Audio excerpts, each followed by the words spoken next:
IPO IPO IPO आजकल हम हर जगह आईपीओ के बारे में सुन रहे हो, चाहे वो न्यूज़पेपर हो, सोशल मीडिया हो या फिर हो न्यूज़ चैनल। छोटे इन्वेस्टर्स हो या बड़े इन्वेस्टर, जनजी हो या मिलेनियर्स, हर कोई आईपीओ में इन्वेस्ट करने के लिए रेडी है।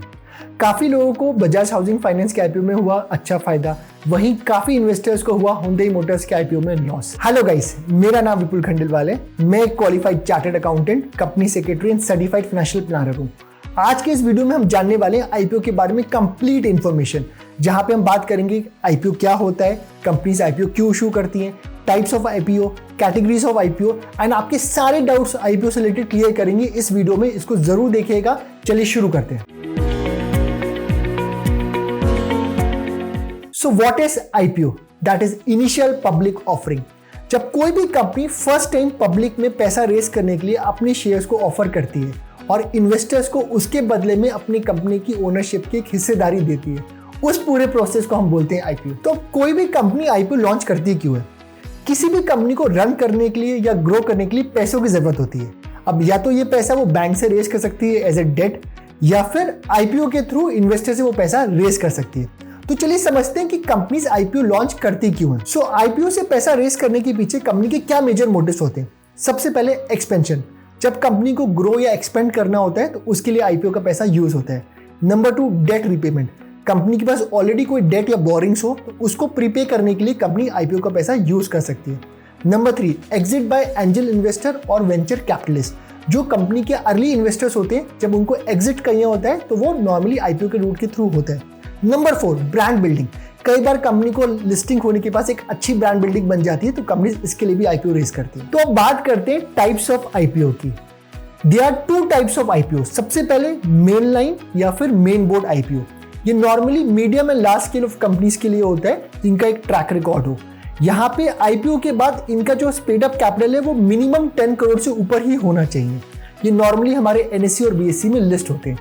Number 2, SME IPO. ये होते हैं सिर्फ स्मॉल एंड मीडियम एंटरप्राइजेस या फिर स्टार्टअप कंपनीज के लिए, जहां पे इनको ऑपरेशन में ज्यादा टाइम ना हुआ हो।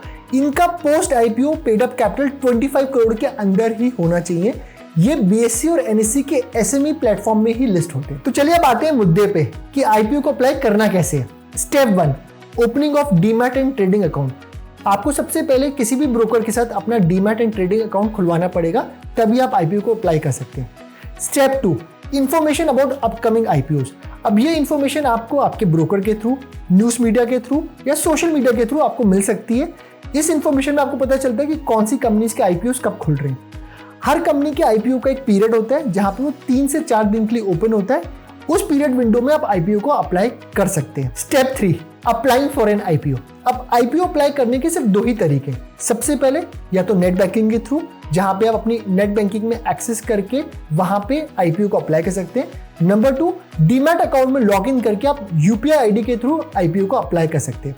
अब आईपीओ की मिनिमम सब्सक्रिप्शन, अगर हम मेन बोर्ड आईपीओ की बात करें तो 14 से 15,000 के आसपास का एक लॉट होता है, और अगर हम एसएमई आईपीओ की बात करें तो मिनिमम लॉट साइज की जो वैल्यू होती है वो 1 लाख से ऊपर होती है। जब आप आईपीओ को अप्लाई कर देते हैं उसके बाद आपके बैंक अकाउंट से उतना अमाउंट ब्लॉक हो जाता है। अलॉटमेंट डेट के बाद हमें पता चलता है वो शेयर्स हमें मिलेंगे या नहीं मिलेंगे। अगर हमें शेयर्स मिल जाते हैं तो बैंक अकाउंट से उतना अमाउंट डिडक्ट हो जाता है और वो शेयर्स हमारे डीमैट में आ जाते हैं। अगर हमें शेयर्स अलॉट नहीं होते तो पैसा अनब्लॉक हो जाता है और वो पैसा हम अपने बैंक अकाउंट में यूज कर सकते हैं। Last step, trading after listing. अगर आपकी किस्मत अच्छी हुई और आपको आईपीओ का अलॉटमेंट आ गया तो लिस्टिंग के दिन से आप उस शेयर्स को कभी भी सेल कर सकते हैं। तो चलिए अब बात करते हैं what are the various categories जहां पे आप आईपीओ को अप्लाई कर सकते हो। सबसे पहले रिटेल इंडिविजुअल इन्वेस्टर। जैसा कि नेम कह रहा है, रिटेल इन्वेस्टर। यहाँ पे इंडिविजुअल्स, एनआरआईज और एचयूएफ अप्लाई कर सकते हैं आईपीओ में। यहाँ पे जो टोटल एप्लीकेशन है वो 2 लाख से नीचे ही होनी चाहिए। अब बात करते हैं second category which is NII, which is called non individual investors. अब यहाँ पे कॉर्पोरेट्स, ट्रस्ट, बिग HNIs, यानी कि जो लोग 2 लाख से ज़्यादा अप्लाई करना चाहते हैं वो सब इस कैटेगरी के अंदर आते हैं।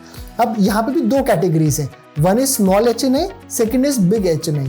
तो स्मॉल HNI वो एप्लीकेशन है जो 2 लाख से लेकर 10 लाख तक के लिए शेयर्स अप्लाई करते हैं, और बिग HNI वो लोग होते हैं जो 10 लाख से ज़्यादा का शेयर्स अप्लाई करते हैं आईपीओ के अंदर। अब बात करते हैं एम्प्लॉय कैटेगरी। अगर किसी कंपनी का आईपीओ आता है तो वो अपनी एम्प्लॉयज के लिए हो सकता है एक अलग से कैटेगरी निकाले और अलग से डिस्काउंट भी दे। अब बात करते हैं शेयर होल्डर कैटेगरी की। कुछ ग्रुप कंपनीज ऐसी होती हैं जिनकी ऑलरेडी कोई ना कोई कंपनी बाजार में ऑलरेडी लिस्टेड होती है। अगर आप उन शेयर होल्डर्स की कैटेगरी में ऑलरेडी आते हैं तो जो नया आईपीओ आने वाला होता है किसी और ग्रुप कंपनी का, वहाँ पे आपको एक अलग से कोटा मिल जाता है। जैसे कि हम बात करें, हाल में बजाज हाउसिंग फाइनेंस का आईपीओ आया था। अगर आप ऑलरेडी बजाज फाइनेंस या बजाज फिनसर्व के शेयर होल्डर थे तो आपको एक अलग से कोटा दिया गया था और वहाँ पे आपके आईपीओ आने के चांसेस थोड़े बढ़ जाते हैं। तो that is called share holder category. अब बात करते हैं QIBs की। इनको बोलते हैं क्वालिफाइड इंस्टीट्यूशनल बायर्स। ये सेबी के साथ अलग से रजिस्टर्ड होते हैं। ये नॉर्मली बड़े फाइनेंशियल इंस्टीट्यूट्स होते हैं जैसे कि म्यूचुअल फंड, बैंक्स, FPIs। इनकी एक अलग से कैटेगरी होती है आईपीओ अप्लाई करने के लिए। Last but not the least, anchor investors. ये वो फाइनेंशियल इंस्टीट्यूट्स होते हैं जो आईपीओ ओपन होने से पहले एक फिक्स प्राइस में इन्वेस्ट करते हैं। They have to invest at least 10 CR in a main board IPO and at least 1 CR in a SME IPO. यहाँ पे इनको एक लॉक इन पीरियड होता है। अलॉटमेंट के बाद कुछ दिन तक ये शेयर्स को सेल नहीं कर सकते। अब बात करते हैं कि आईपीओ पे अप्लाई करना क्यों चाहिए। उसके 2 कारण हैं। सबसे पहले लिस्टिंग के। जिस दिन आईपीओ फर्स्ट टाइम लिस्ट होता है उसको हम लिस्टिंग डेट बोलते हैं। वहां पे किसी भी प्राइस में वो शेयर लिस्ट हो सकता है। It can go upwards to 20, 30, 40, 50, even 100%।